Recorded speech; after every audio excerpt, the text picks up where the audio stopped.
On est ici ce soir pour commémorer la mémoire de tous les Olim du monde entier qui sont venus pour défendre leur pays en Israël. L'histoire d'Israël, c'est l'histoire avec les Olim. C'est toute notre histoire. Donc c'est beau de rendre hommage aux Olim et d'être là. Alors, il se sentait complètement français aussi. Il parlait français, il avait des copains français. C'était quelqu'un qui aimait sortir, qui aimait les baskets. C'était vraiment un jeune de son âge.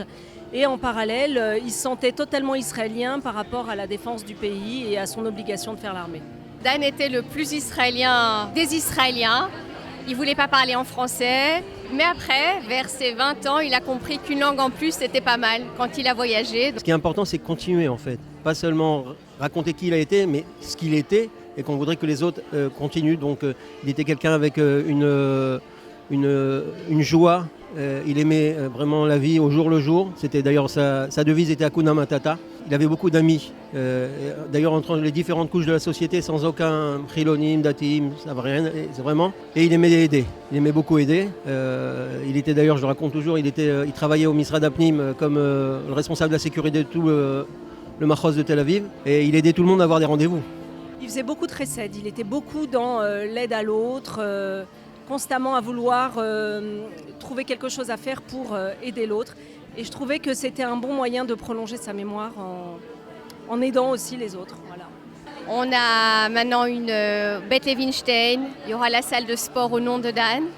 Il voulait étudier la physiothérapie, donc c'est un bel endroit pour lui.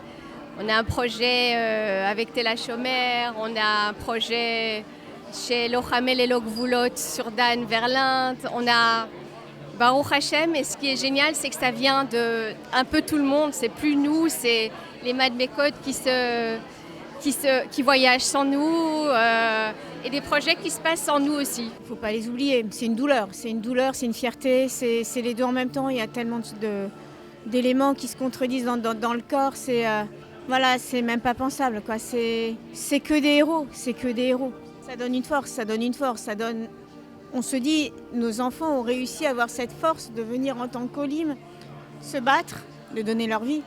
הערב הזה נולד מתוך הבנה של המשפחות השכולות של העולים. קשה יותר להנציח את החיילים שלהם, את השוטרים שנפלו. הם הרבה פחות רואים רחוב או מצפור לזכרו של חייל עולה. ולכן היה לנו חשוב פעם בשנה להגיד למשפחות של החיילים, אנחנו זוכרים אתכם, אנחנו מחבקים אתכם, ולעשות איזשהו מיזם הנצחה גדול משותף.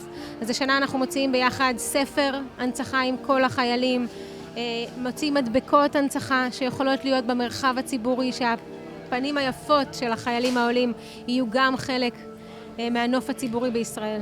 מספרת שהעולים עומדים בכל מיני מבחנים. אנחנו כל הזמן צריכים להוכיח שאנחנו חלק.